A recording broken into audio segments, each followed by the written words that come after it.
power of positive thinking is the topic of my video today. I'm John Laspina, the Carnivore Teacher, and when I taught in middle school for 34 years, I taught 13 years in Maryland, and I taught 21 years here in Florida, and then I retired. I found it getting more and more difficult to remain positive and optimistic. It got complicated. Anybody who's an educator, a teacher, a parent, you can see that the times are changing. I don't know if it's the technology, if it was COVID, but the last few years of teaching, 5 or 6 years, got really hard. And they should have gotten easier because I perfected my craft. I got really good at what I was doing, and it wasn't the case. It got harder. So I used to do self-talk. When I got out of the car in the morning in the parking lot at school, I would repeat this phrase to myself. I can only control how I react to the people and events around me. And I would repeat that.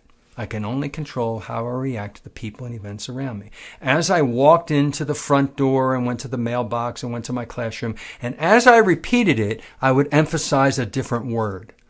I can only control how I react around the people and events around me. I can only control how I react to the people and events around me. I can only control how I react to the people and events around me. And when I emphasized a different word to myself as I'm walking in, it kind of set my brain up to have a positive day where I was in control of my emotions. So no matter what happened around me that was negative or bad, and believe me, if you've ever been a middle school teacher, you know what I'm talking about, I'm in control of my own reactions and I can't control other people's. And I would also say some positive phrases too, like I'm healthy, I'm doing well, I have love, I have family, I'm doing well. And I would focus on the positive, count my blessings like Thanksgiving. That generates positive emotions and good chemicals to the brain and gives you good health. It wasn't related to the food I ate or the exercise I did. It was mental state. The power of positive thinking is strong if you apply it to your life.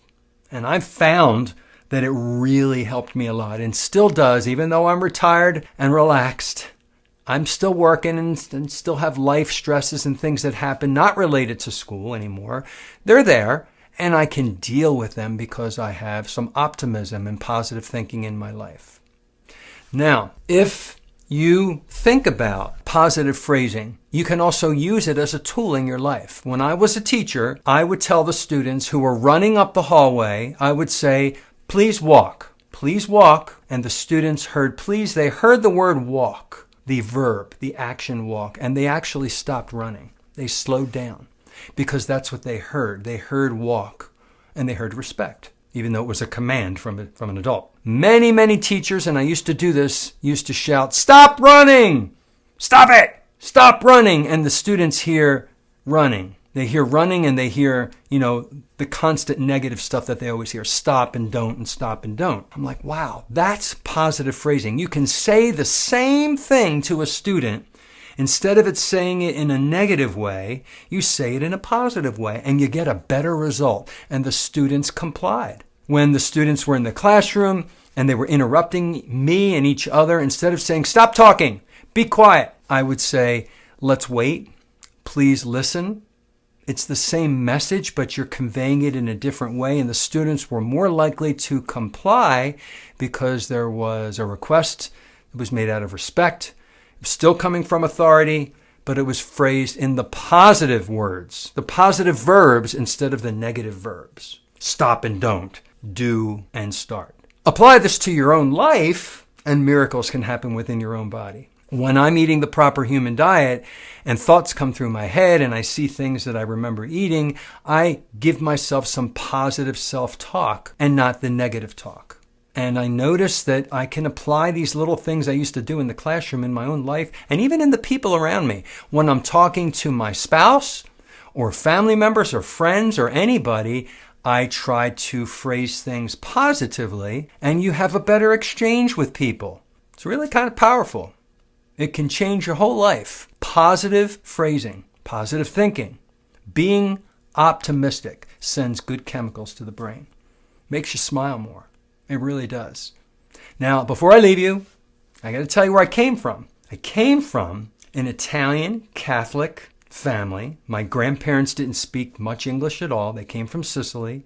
My parents were the first ones over here. And I don't know if it was generational, the times, the decade, or if it was cultural, the Italian family, but everything was negative. Everything was pessimistic. Oh, you're going to get sick. Oh, you're going to get a cold. Oh, you're going to die. Oh, be careful. Don't do this. Don't do that. Don't try that because you'll get hurt. All my life, I heard these things. So for me, discovering optimism and the power of positive phrasing with others and myself was epiphany, because I experienced the benefits of it compared to all those years of growing up with pessimism. So I want to pass this concept, this idea on to you, and I want you to stew with it. Think about it. Let me know what you think in the comments, and make some changes towards the positive end of the spectrum, and you'll feel better and you'll look better, because that's what it's all about. Click the thumbs up, subscribe, and share if you like the video, and have a great day.